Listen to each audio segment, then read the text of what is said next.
The call came on a Wednesday morning, 3 weeks after my son's wedding. I was in the backyard pulling dead branches from the oak I had planted the year my wife passed, the one I had never quite gotten around to trimming properly. My phone sat on the porch railing, and when it rang, I almost didn't hear it over the wind coming down from the hills. The number was unfamiliar. I wiped my hands on my jeans and answered anyway. Mr. Calloway? A man's voice, careful and low, like he was speaking from somewhere he didn't want to be overheard. This is Marcus Webb. I shot video at your son's wedding last month. I need to speak with you in person. Today, if possible. Please don't mention this to Ryan. The oak branch I had been holding dropped to the grass. What's this about, Marcus? I can't explain over the phone, but I've been sitting on this for 3 weeks and I can't sit on it any longer. I'm sorry, Mr. Calloway. I really am. He gave me an address, a coffee shop off South Congress in Austin, 12 minutes from my house. He said he'd be there by 10. He hung up before I could ask anything else.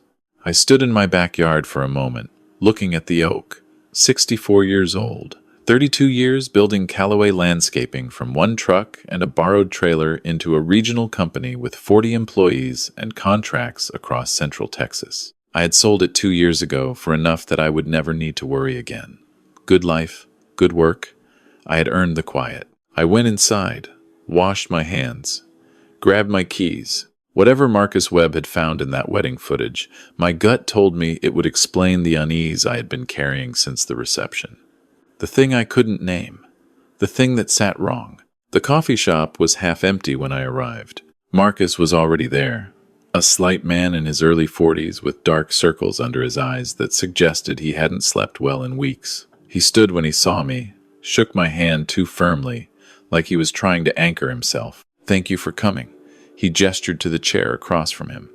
A laptop sat open on the table, lid angled toward him. Can I get you anything? Just show me what you have. He nodded, turned the laptop, and pressed play. The timestamp in the corner read the day of the wedding, 2 hours before the ceremony.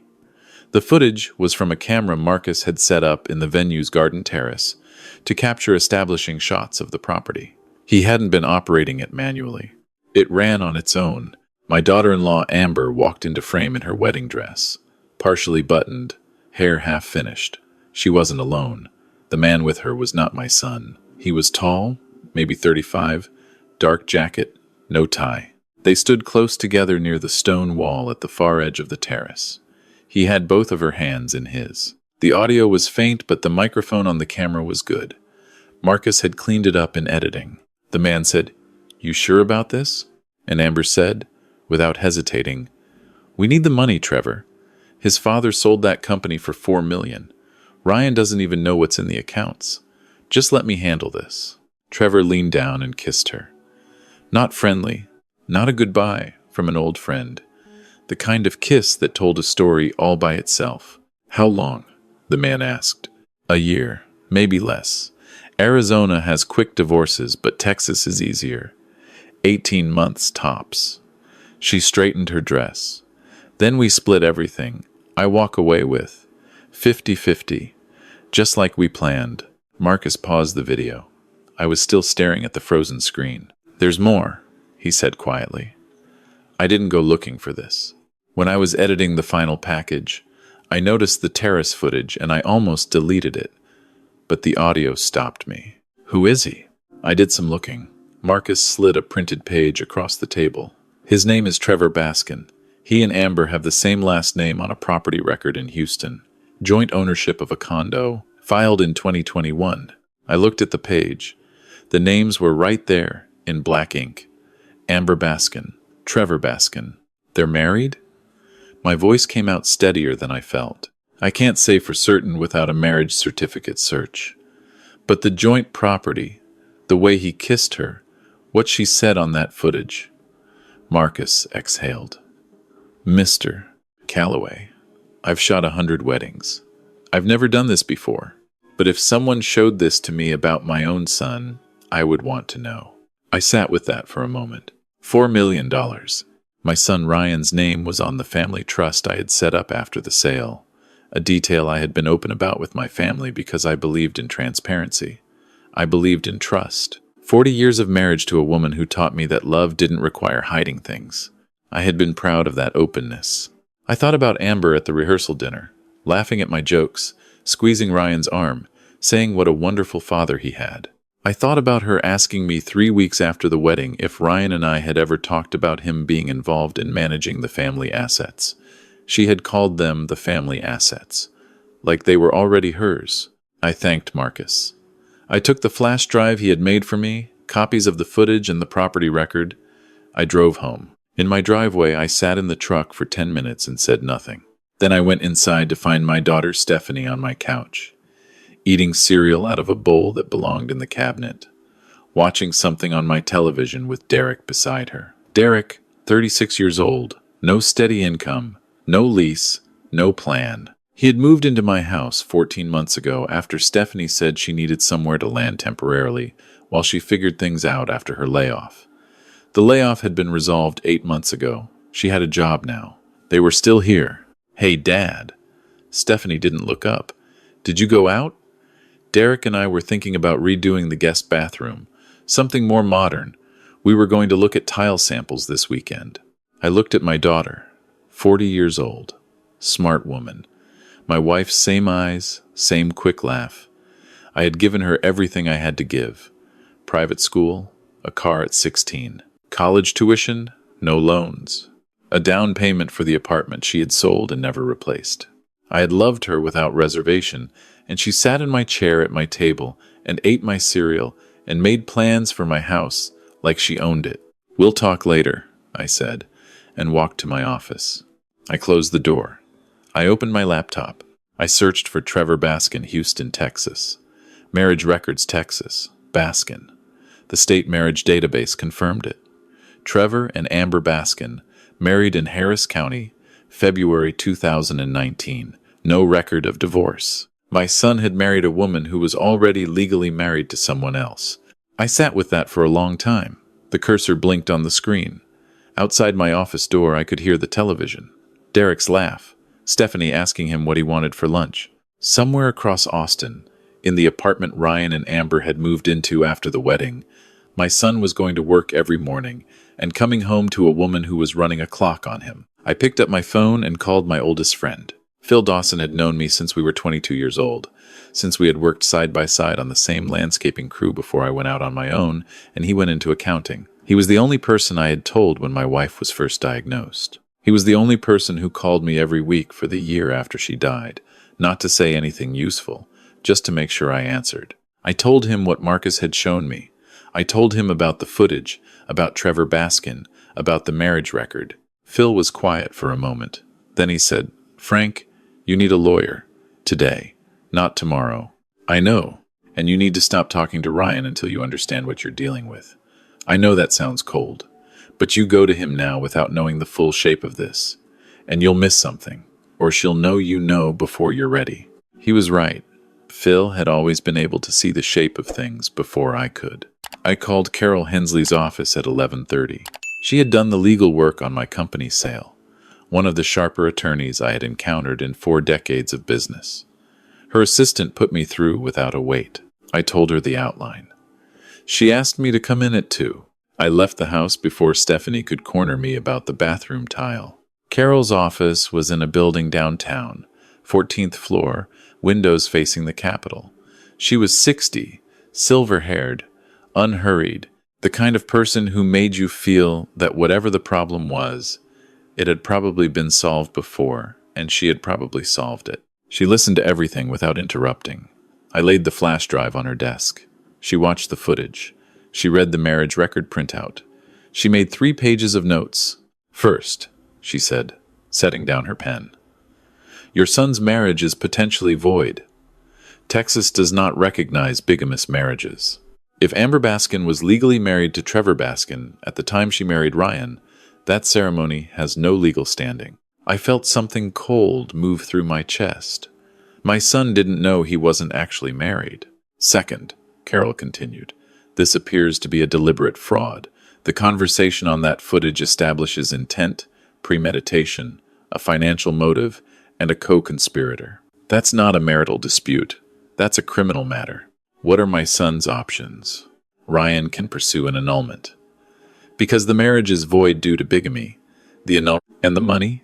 She mentioned $4 million. That's the family trust. Carol tapped her pen on the legal pad. Is Ryan a beneficiary of your trust currently? He is. So is Stephanie. I set it up 2 years ago when I sold the company. Then we need to review that structure immediately. If Amber were to file for divorce under the pretense of a valid marriage, and a judge didn't catch the bigamy issue first, she could attempt to claim a share of assets Ryan received during the marriage. It's unlikely she'd succeed, but litigation is expensive and disruptive. She looked at me directly. I'd recommend modifying the trust's distribution terms and adding a layer of protection.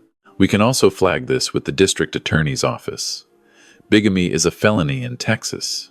I thought about Amber at my dinner table 3 weeks ago, smiling at my son, holding his hand, talking about the future. How long to make the changes to the trust? For a modification and asset protection layer, 2 weeks. We can file initial papers this week. Do it. On the drive home, Phil called me. I found something else, he said. Phil had spent the afternoon doing what accountants do, following numbers. I have a friend at the county clerk's office. I asked him to pull anything on Trevor Baskin in Texas. He's got a civil judgment in Harris County. Fraud. A woman sued him in 2020 for a real estate investment scheme. She lost $40,000. Case settled, but the record's there. He's done this before. She's done this before is my guess, Phil said. Trevor's not the mastermind here, Frank. Listen to that footage again. She's the one with the plan.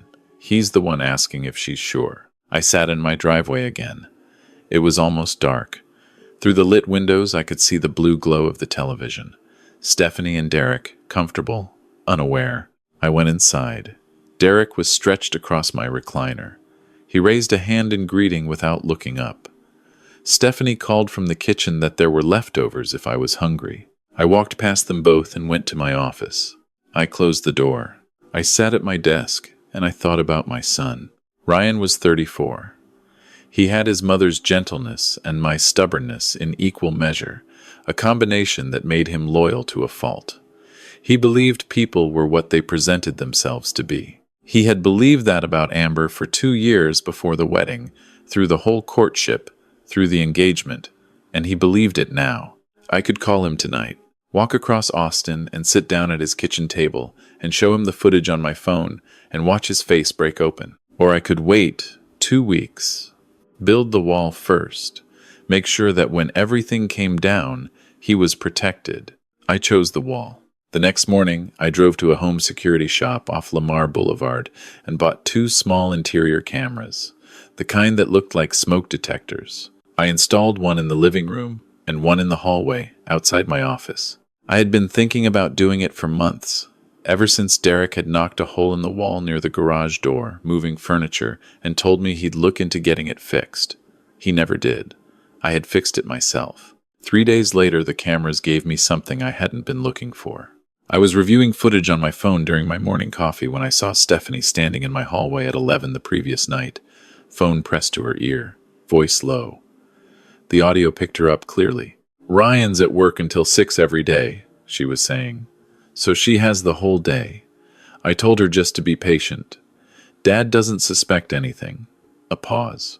Yeah, I know, but we have to wait until he changes the trust. Once Ryan's portion is locked in, she can file. Derek says another 8 months tops. Another pause. I know it's a long time, but you promised me 15%, Amber. Don't forget that. I set down my coffee cup very carefully. 15%. My daughter was taking a cut. I sat at my kitchen table in the quiet of the morning, and I understood fully and completely the architecture of what had been built around me. Amber had not found Ryan at a party 2 years ago. She had been placed there. My daughter had introduced them. I remembered that now, the way I hadn't let myself think about it before. It was Stephanie who had brought Amber to the barbecue at Phil's house, where Ryan and I were both present. Stephanie who had kept nudging them together at every family event for the next 6 months. Stephanie who had called me when Ryan proposed and cried happy tears on the phone. Performance. All of it. I thought about my wife, Eleanor, who had died of cancer 11 years ago at 56 and never gotten to see her children as adults. Not really. I wondered what she would have made of this. I wondered if I had failed at something, somewhere in the years between when they were young and now, some lesson I had not given them about the value of things that weren't money. Then I stopped wondering and started working. I called Carol that morning and told her about Stephanie's involvement. She took notes without expression. She said it complicated things slightly, but changed the legal strategy only at the edges. She was already prepared to restructure the trust in a way that protected Ryan's share going forward. Now she would also review Stephanie's position as a beneficiary. "You may want to consider removing Stephanie from the trust entirely," Carol said. "I know. Let me think about it, of course. But Frank," she paused, "I want you to be prepared. When you confront this, and you will need to confront it, they will tell you that you're destroying the family. They will cry. They will say you've changed. They'll say you're not the same person they knew. That's the script. Don't let it move you off the facts." "Understood." Phil took me to lunch on Thursday. We sat outside at a place we'd been going to since the 1990s, same table near the back. He looked at me across the food and said, "How are you actually doing?" "I'm building," I said. "I'll fall apart later." He nodded. "When you're ready to tell Ryan, I want to be there. You shouldn't do that alone." That meant more than I could say, so I didn't say anything, just nodded. The trust modification was finalized on a Friday afternoon. I signed 12 pages in Carol's office. Every asset I had spent 30 years accumulating. My house, my remaining investment accounts, the proceeds from the company's sale, transferred into a structure that could not be reached by a fraudulent divorce proceeding. Ryan's position was restructured so that his share could not be accessed by a spouse without an additional layer of verification and a 5-year waiting period. Carol had also sent a quiet referral to a contact in the DA's office about the bigamy issue. "What now?" I asked her, capping the pen. "Now you talk to your son." I drove to Ryan's apartment on a Saturday morning in October, cool and clear, the kind of Austin fall that makes you remember why you stayed in Texas. I had called ahead and said I wanted to bring breakfast. He sounded pleased. He had no idea. Phil met me in the parking lot. We carried tacos from the place Ryan had loved since high school. We went upstairs. Amber opened the door. She was wearing a smile that she had clearly assembled for the occasion. "Frank, come in." She hugged me. Over her shoulder, I caught Phil's eye, and he looked away. Ryan was in the kitchen, pouring coffee. He had his mother's eyes and my hands, broad and calloused, even though he had never worked construction a day in his life. He was the kind of man who fixed things around the house because it felt right, not because he had to. Good man. My son. "Dad." He handed me a mug. "What are you two up to, showing up together on a Saturday?" "Let's sit down," I said. Something in my voice put him on alert. He looked at me, then at Phil, then back at me. "What's going on?" Amber had followed us into the living room. She sat on the edge of the couch, still wearing the smile, but her eyes had gone careful. I placed my phone on the coffee table. I looked at my son. 3 weeks ago, the videographer from your wedding called me. He had captured something on a terrace camera 2 hours before the ceremony. Ryan's brow furrowed. "Okay." I pressed play. I let him watch the whole thing, the whole conversation. Amber's voice, Trevor's voice, the plan. The room was entirely silent. When it ended, Ryan looked at the phone for a long moment. Then he looked at his wife. Amber stood up. "Ryan, that's completely taken out of context. That man is an old friend. We were having a conversation that—" "Stop." Ryan's voice was quiet, flat, the voice he used when something had been decided. He looked back at me. "How much do you know?" "All of it." I slid the marriage record across the table. "Trevor Baskin is your wife's legal husband. They married in Harris County in February 2019. There's no record of divorce." I paused. "Your marriage, Ryan, may not be legally valid." Amber's composure fractured, not into tears, into something harder. Her eyes went cold and calculating, and I could see, fully, the person underneath the performance. "You had no right to investigate my personal history. That's a violation of—" "Amber," Phil's voice was patient and absolute. There's nothing to say here. Ryan had gone very still. I recognized the stillness. He had gone still that way when his mother died, standing in the hospital hallway, processing something that would take years to fully understand. Stephanie, he said quietly. She introduced us. She set up every chance we had to see each other in the beginning. Yes. A long silence. She's getting a cut. I showed him the camera footage from the hallway. He watched it without expression. When it finished, he set my phone down on the coffee table and looked at his wife. I need you to leave. Right now. Take what you need for tonight and go. Ryan, if you would just... I'll have a locksmith here in an hour. His voice didn't shake. I'm going to count to 30 and then I'm going to call the police. She left. It took her 22 minutes to gather a bag. She didn't look at me on the way out. The door closed with a soft click that sounded louder than it was. Ryan sat on his couch for a while. Phil brought him coffee. We sat with him. Eventually he said, "How long did you know before you told me?" 2 weeks. I needed to build the legal protection first. I'm sorry for that. He was quiet. Then he said, "You did the right thing." He looked at his hands. 2 years. I was with her 2 years before we got married. I thought I knew her. There was nothing useful to say to that, so I didn't say anything. Just sat beside him. The drive back to my house felt like it took longer than it should. The streets were quiet in the late morning. I thought about Eleanor again, about the first year we were married when we had nothing but a small apartment and $40 in checking and the absolute certainty that we had chosen correctly. What it felt like to be certain. I had not been certain about many people since. I pulled into my driveway. Stephanie's car was in its usual spot. I went inside. She was on the couch with Derek, same configuration as always. She looked up when I came in, and something must have been visible on my face because her smile didn't fully form. "Dad, you okay?" I set my keys on the table. I sat in the chair across from them. I looked at my daughter for a long moment, really looked at her. The same eyes as her mother's exact hands, everything her mother had given her, and none of what her mother had been. "I need to tell you some things," I said. I showed her the hallway footage first. Let her watch herself, say what she said. Her face went through several expressions in quick succession. Surprise, recalculation, the beginning of a performance she then abandoned when she saw it wouldn't work. "Dad, I can explain the context. Amber has been removed from the property.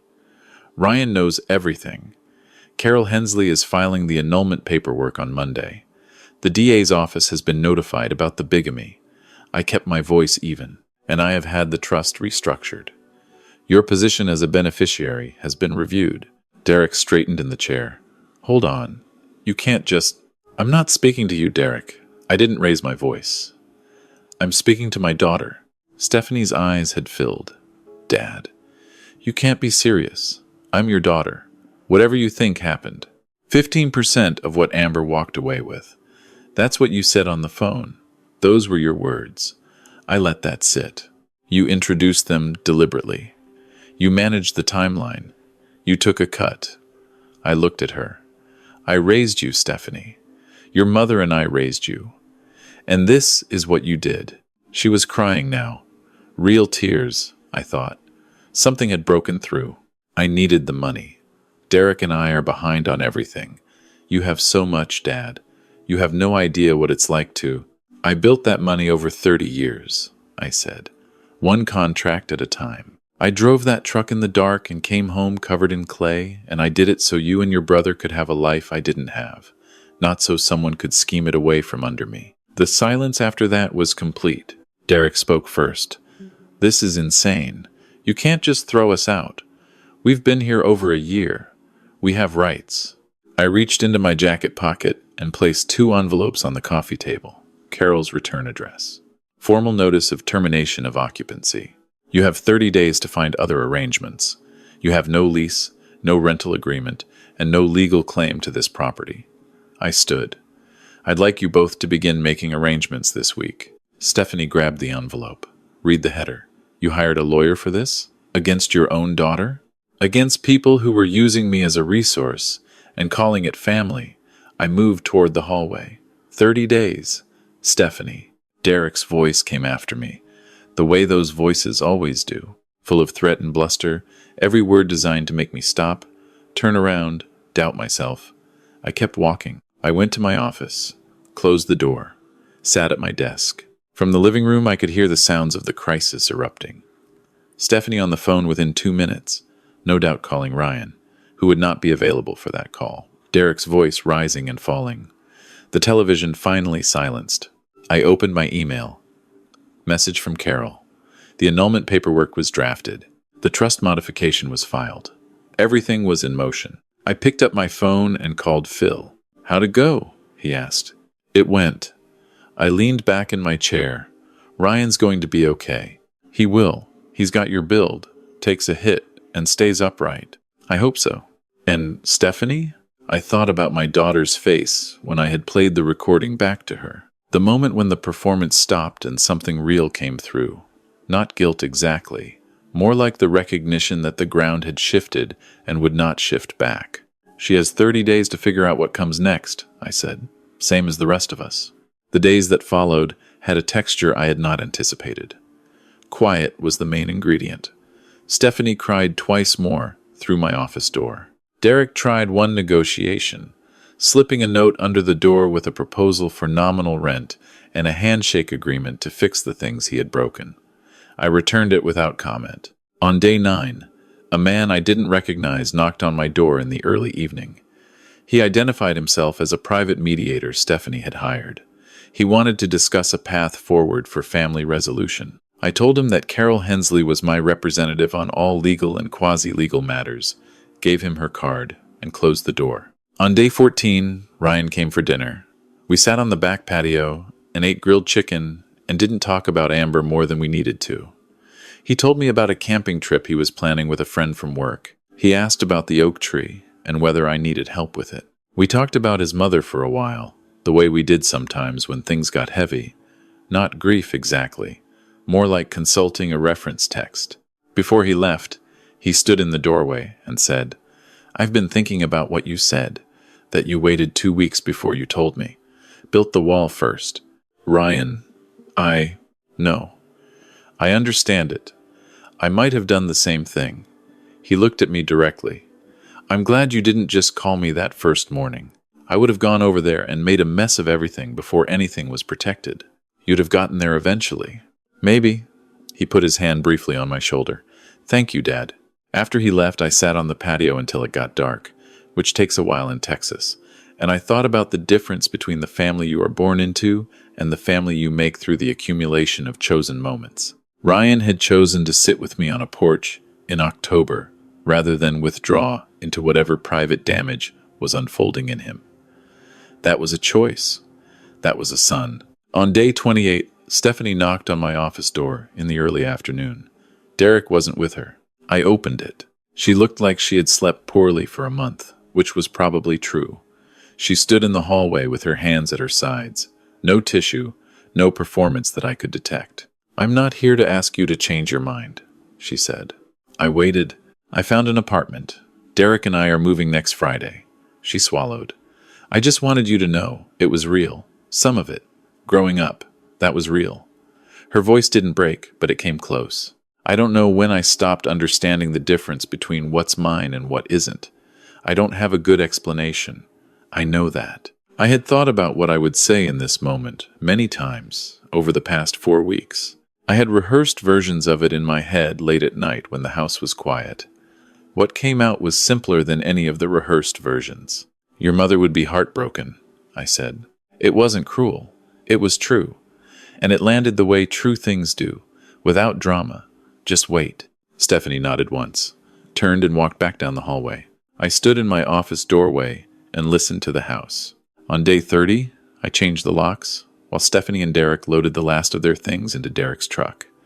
I had arranged for Phil to be present, not for any legal reason, just because I was not sure I trusted myself completely, and Phil had always been my ballast. There was no scene. Derek loaded boxes with the energy of a man holding something in. Stephanie moved quietly, efficiently, avoiding eye contact. When the truck was loaded and they were ready to go, she stopped at the end of the driveway and looked back at the house. She didn't say anything. Neither did I. They drove away. Phil and I stood on the front porch until the truck turned the corner and was gone. He put a hand on my shoulder briefly and then let it drop. "Come on," he said.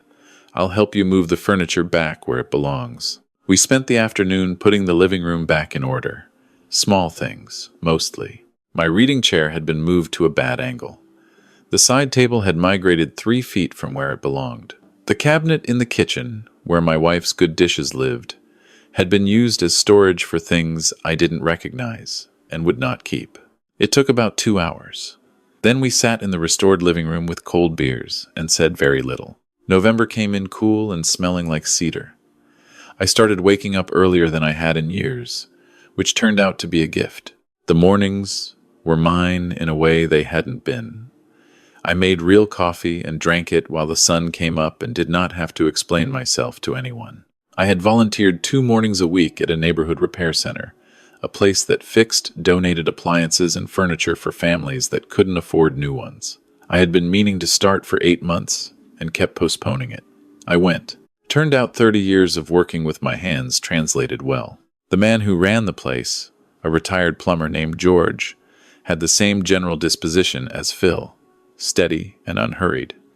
We got along immediately. Ryan called every few days. He was doing the quiet work of reassembling a life after a significant structural failure.